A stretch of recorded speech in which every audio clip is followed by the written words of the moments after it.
Hello everyone, Merry Christmas, Hristos se rodi i srećna Nova godina do sita. Na sita vas mi posakuvam mnogo zdravje, radost i uspeh vo Nova godina. And we are starting the new year off right. We have a terrific show for you this evening. I know you're absolutely going to love it. I actually got the idea for it while reading some of the comments I received on the last video, which was something along the lines of, Mario, it's great what you're doing and all, but I'm not really sold on this ancient Macedonian thing. I mean, what do we actually have from the ancient Macedonians? Sounds like we just maybe live on the same territory as they do. Well, yes, we do. The same as a number of other nations who also live on the territory of a long gone ancient people, but have no problems from the rest of the world when claiming some level of descent from them. Well, what descent do we actually have from the ancient Macedonians then? Isn't that the real question here? Well, glad you asked. I actually compiled the top 10 list of cultural practices and folklore beliefs that we inherited from the ancient Macedonians. I guarantee you will not look at things the same way ever again. So, you're watching Mario's History Talks. I'm Mario Rostovsky, and let's get started.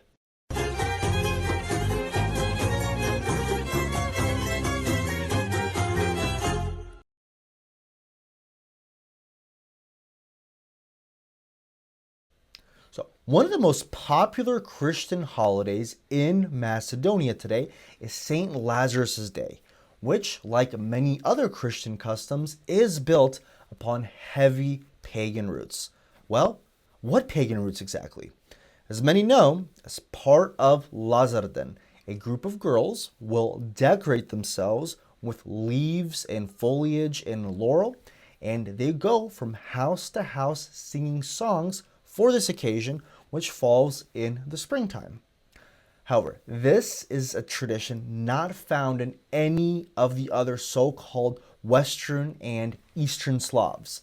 This is something that the way it's practiced in Macedonia is not even found in the majority of other South Slav states in the Balkans.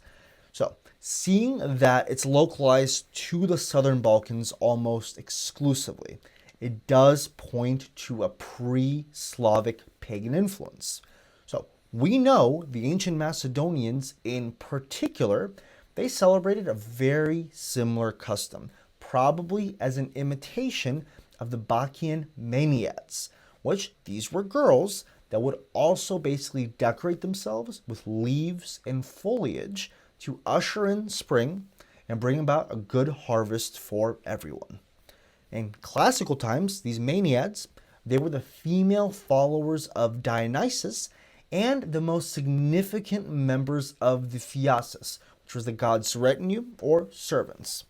Now, according to Plutarch's Life of Alexander, the Maenads in Macedonia, they were called Mimalones or Clodones by the local Macedonians.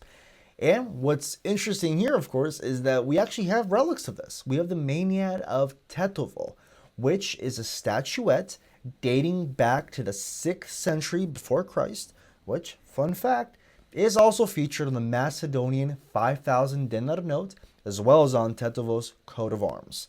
And the way that figure is positioned, specifically with the arms out, that's something that has remained in Macedonian dances and art for centuries. Take a look at this dance native to the village of Tresunce in the Galichnik region of Macedonia. Absolutely incredible.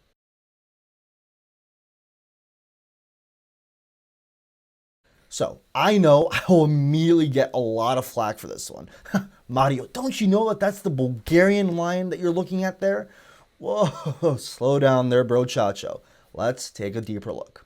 So, we know, of course, that the lion was clearly an important symbol to the ancient Macedonians. I mean, you look at everywhere. We see it in the frescoes. We see it in their lion hunts, very ritualistic traditions by the ancient Macedonians. We still see it in commemorative victory statues.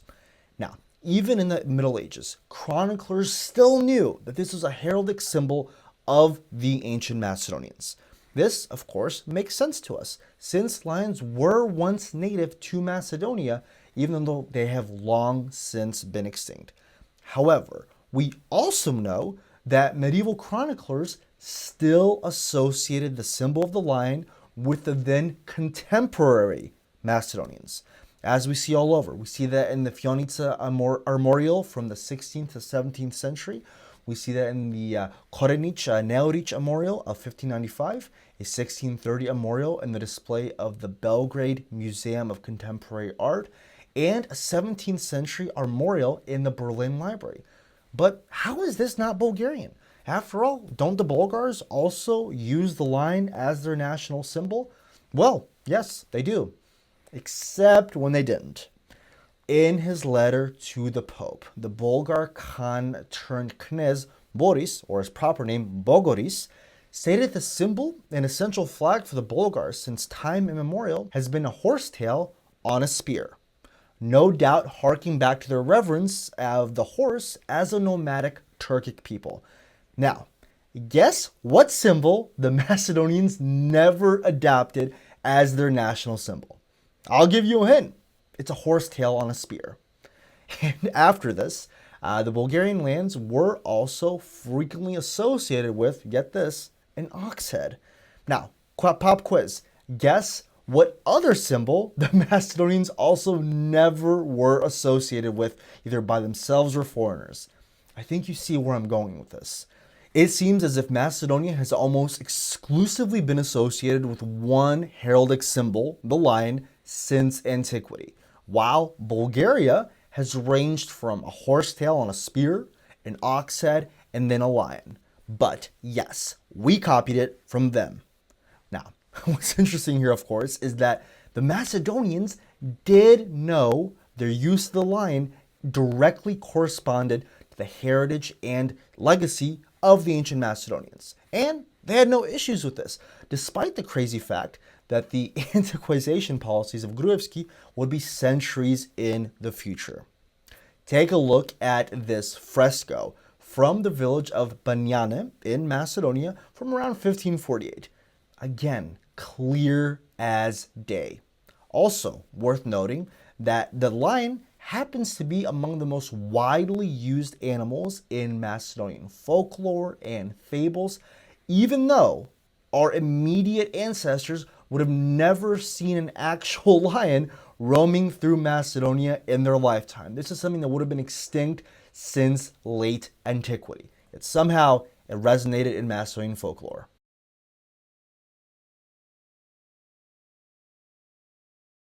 Now, of course, we have discussed this in great depth in actually one of my first videos. But as a reminder, we have documented proof that the Macedonians, as early as the 1800s, used the motif of the sun deep within their folklore, their flags, their songs, even their revolutionary imagery. The symbol of the sun is also seen all over Macedonian churches and architecture as well. Let's take a look at some. So this is from a Macedonian church in the village of Razvolici in modern-day Republic of Macedonia. So not only do we see the more archaic 8-versioned ray of the sun all over the church, but the author even took the time to sign his work, stating that he was a Macedonian from the village of Berovo. Let's take a look at another one here. This is an 1834 church tower bell from the village of Gorno Brodi in Aegean Macedonia. And as early as 1834, we know how the blacksmith who designed this bell actually saw his place of origin. It says on it, Macedonia, Majstor Gada Alexo od selo Gorno Brodi Sersko. Here are some more for your viewing pleasure.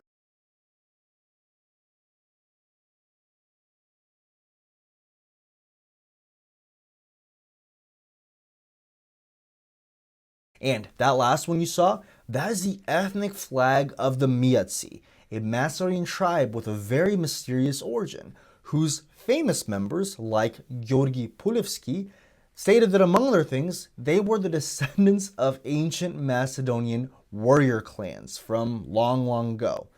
Let's compare their flag to ancient mosaics found in Heraclea and plauschnik. I suppose it's just another coincidence. And finally, let's also remember that even before the so-called official discovery of the Kutleş sun by Greeks in 1978, before which they never actually used a symbol of the sun in any other symbolism, we have Macedonian publications already associating the sun symbol with their Macedonian heritage. As we see, it is used on the shields of both Rex Hadzon from the early Middle Ages, as well as Tsar Samuel. So, even before the so-called Diaspora Macedonians apparently shoved the sun down everybody's throats, get this, our ancestors, they were already holding the symbol of the sun with high regard and respect, directly associating it with their Macedonian heritage. Same reason as to why this very day, the Macedonians in Bulgaria, Albania, Serbia, Croatia, so on and so forth, members of this diaspora continue to use the sun as their ethnic symbol.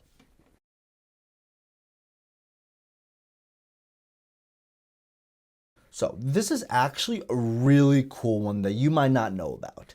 In Lake Doiran, the fishermen there are well known for using trained birds to catch fish, essentially using the migratory patterns of birds to lure the fish into a trap among the shallow reed-filled water of the lake. Now, what's remarkable about this practice is this is exactly what the fishermen of Doiran were using in the 5th century before Christ.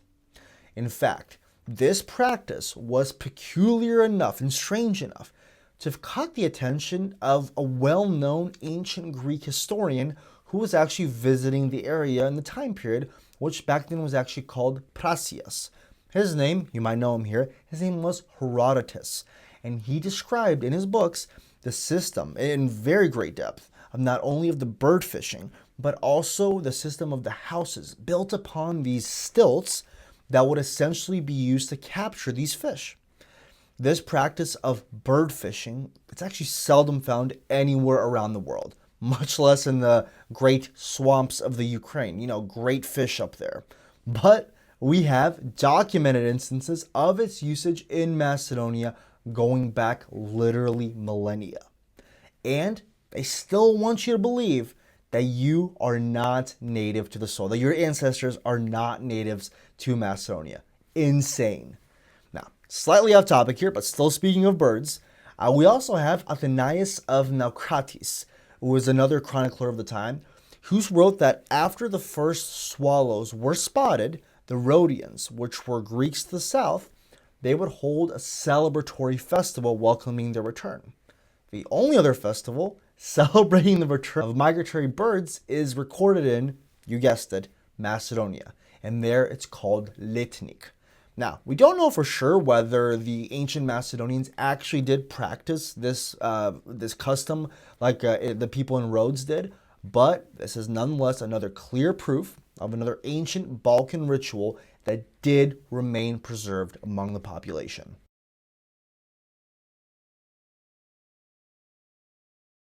So if you've ever played the classic PlayStation game God of War like myself, you know in classical mythology the concept of the three sisters of fate, also known as the Moirai, which these were basically ancient personifications of one's fate. Well, this is something that also survived amongst the Macedonians, actually the illiterate Macedonians, who among other things would not have been studying classical mythology. In Macedonian villages, in Aegean Macedonia, we actually have records of the custom of placing certain objects in a baby's crib within 3 days of their birth to essentially influence their fate and future for the better. For example, putting a gun, again, this is a long time ago, a book, and money next to the baby. This would suggest that they want the child to be courageous, to be learned, and to also never be in need. As to the reasons why this was done, the Aegean Macedonian author and researcher, Dr. Ernest Damianopoulos, he relayed his mother's response in his groundbreaking 2012 book, Macedonians, Their Past and Present. In his own words, she said, It was an appeal to the three fates who control men's destinies that they're doing this. Or, as she said it in her native Macedonian, tie tri shopishat.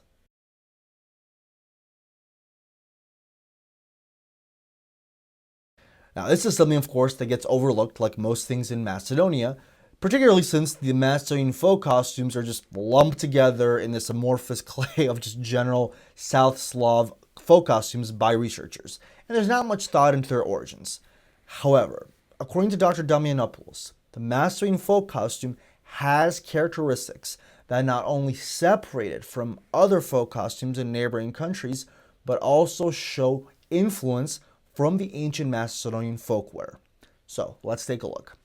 Professor Damianopoulos, he explains, also in his book, Macedonians, their past and present, he explains that the Macedonian men's tunic, called fustan, is specifically that. It's a tunic. It's not a kilt. It's one piece, and it's not like we see in the neighboring Albania and Greece or other South Slavic countries like Bulgaria or Serbia. It's one piece. He says that this Macedonian dress for men, along with the tight, heavy, pale white woolen leggings from the hip down with a black tassel tied around the leg just below the kneecap, is unique and distinctive, unlike the baggy trousers worn by Slav-speaking neighbors in Serbia, Montenegro, and Bulgaria. But where does the ancient Macedonian influence actually come in? Well, for one, we have, again, in the same analysis, Professor Damianopoulos stating that if we compare the fustan of the Macedonians from Alexander's era, from a soldier's tunic found on a wall in a Macedonian tomb in Vergina, and we compare it to the modern Macedonian folk costume, we see it unmistakably points to ancient Macedonian origin.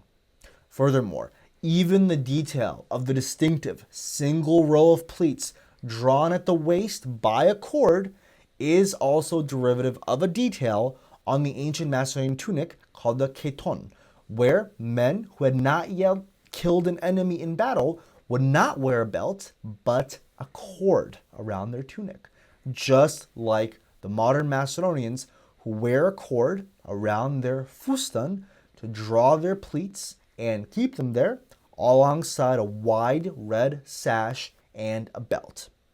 Now, not just this, but we also have archaeological evidence of ancient influence in our folk costumes. Here's another one. This is a visualization of what a Paeonian priestess would have maybe looked like based on the artifacts that were discovered in her grave in a cemetery near the near the city of Valandovo in Macedonia. So she was buried with the Paeonian ritual bronzes, which included a jar of, get this, raw opium and a large disc belt.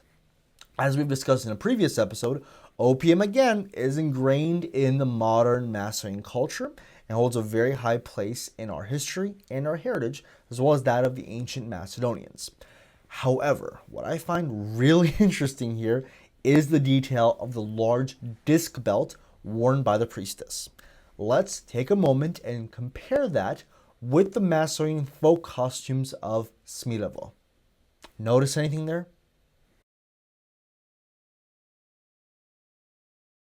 This is another Homeric age custom that has survived in the Macedonian population, harking back to a long ancient past. In ancient times, as part of their understanding of the underworld and life and death, it was customary by the ancients to place money on the eyes of the dead so they would essentially have the fare to cross the river Styx into the underworld. No, not that Styx, the other Styx. Now, this is something I've personally seen throughout Macedonia, even in my own native village of Tsapari in the Pelagonia region, where they place money on the grave or the coffin itself. In fact, research has been done on this. In fact, this is a cultural practice found throughout Macedonia.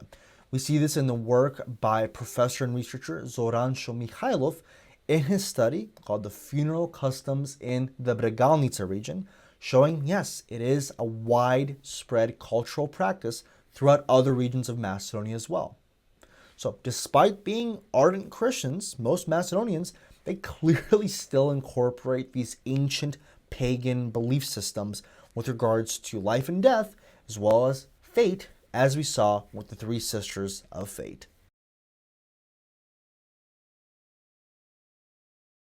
So if you've ever been to a Macedonian wedding, you immediately know what I'm talking about when it comes to this tradition. In almost all weddings in Macedonia, it is customary for the bridegroom to cut and divide a loaf of bread, or more specifically a bogacha, as part of the wedding celebrations. However, this is also something that, you guessed it, stems directly from ancient Macedonian culture. We see in Quintus Curtius Rufus's description about Alexander the Great's wedding this detail. This is, of course, his wedding to Roxanne. The direct quote here. The king, overwhelmed by love and infatuation, ordered bread to be fetched. This was the holiest pledge of marriage amongst the Macedonians, which, severed with a sword, was kissed by the couple. Now, this, as a custom amongst the Macedonians, is also noted in the 1850s by the Bosnian Serb Verković in his travels throughout Macedonia, as we discussed before. He stated, again, another direct quote, "They bring one bread, which is cut by the bridegroom into small pieces." The Miladinov brothers also noted this custom in the wedding celebrations of 19th century Kukush as well. Now, you finally know why you see bread so predominantly displayed and used in a Macedonian wedding.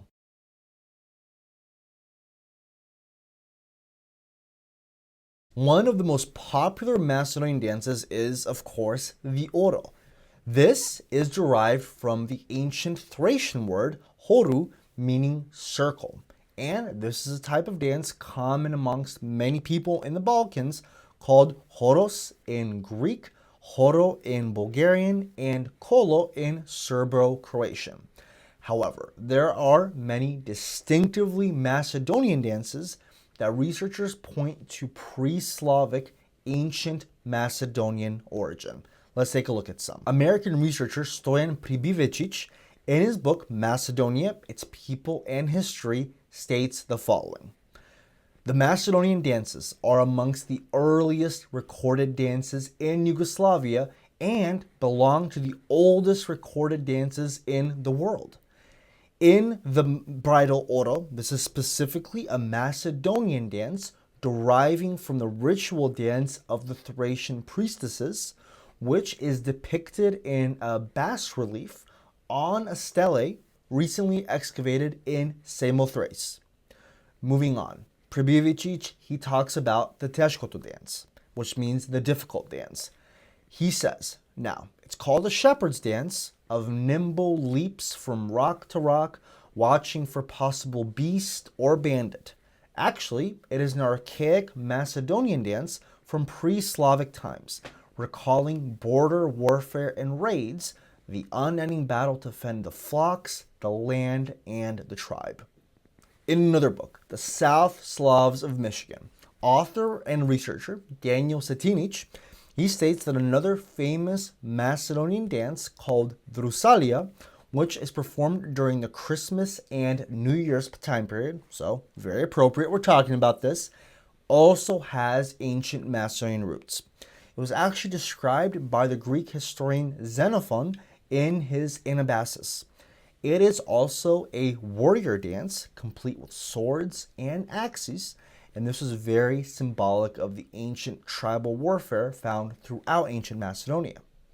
In summation, Dr. Damianopoulos, he states that the Macedonian warrior dances show an unmistakable cultural continuity from ancient Macedonians. Another direct quote here. They, the dances, all point to an ancient Macedonian heritage linking the present Macedonians to the ancient Macedonians, who, as we see in Borza and Green's work, also danced a warrior's dance called the Telesias. So, Next time you're at that convention or that local Macedonian wedding, you'll know exactly what to say to that special someone you're eyeing across the dance floor. Hey, you want to dance this 2,500-year-old Macedonian dance? Thank me later. And coming in at number one, of course, is the name Macedonia itself. Undoubtedly, the most glorious and beautiful thing passed down from the ancient Macedonians. Even after the so-called Slavic migration, and when the area of Macedonia became largely known as Sclavenia, the name Macedonia, despite all other possible names for the region, did in fact survive. In some sources, the region is simply referred to as Macedonian Sclavenia, while in others, particularly from the time of Samuel's uprising, it's simply referred to as Macedonia. Let's take a look at some examples. In one, we have Leo Deacon stating that Samuel's soldiers are plundering the land of the Macedonians. In another source, Theophilus of Ohrid, in one of his letters writing to Gregorius Kamateras, he states that he's in the land called Barbarous Macedonia, despite this area by this time largely being known as the theme of Bulgaria. Again, both these references as being Macedonia refer to the core of Samuel's empire, which is still in modern-day Republic of Macedonia. Now, this is not to say that our ancestors did in fact have a unique identity already carved out in the Middle Ages. Very few people did, and the process of the formation of the Macedonian nation underwent several stages over the course of many different centuries. However, alternatively, the idea that the name Macedonia was just simply vanished and just disappeared from the written record until the generous Greeks resurrected it in the early 1800s, this is also simply not true. As early as the 1020s, we have the Annales Barcenas making a direct reference to Russians, Turks, Bulgarians, Vlachs, and Macedonians. In the Renaissance here, we have the early Pan-Slavicist Vinko Priboyevich writing his 1525 book, The Origin and the Glory of the Slavs, of a distinct Macedonian Slavic people whom he directly associated with the ancient Macedonians as well as Tsar Samuel as well. Later, of course, we also have The Kingdom of the Slavs by Marvo Orbini, writing in 1601, who also used the terms Macedonia and Macedonians to describe the region of then contemporary Macedonia and also linking them to the ancient Macedonians. Then, in the 1700s, we have the Baron de Tot, where he stated he saw in a local tavern Macedonians still singing songs about the victories in the military battles of Alexander the Great. This is in the 1700s. So, again, I am not positing this as proof of an unbroken Macedonian identity stretching back all the way to ancient times.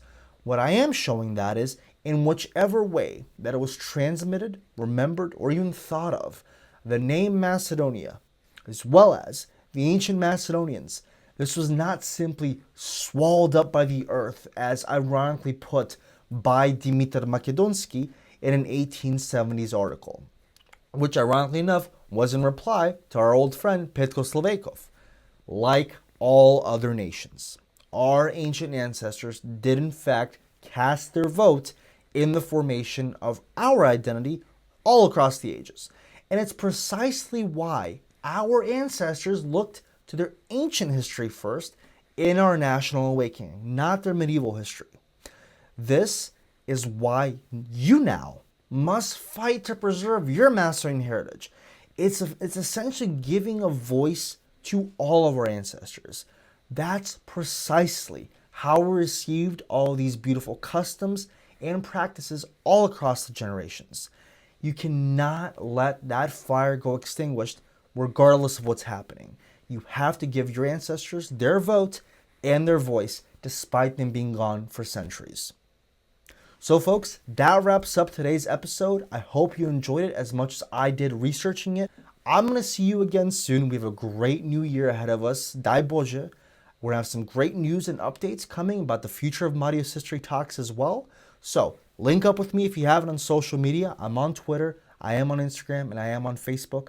We'll have a great discussion there. I'm going to see you again soon. Stay safe. Srećna Starovna godina when it does come, and keep fighting for Macedonia.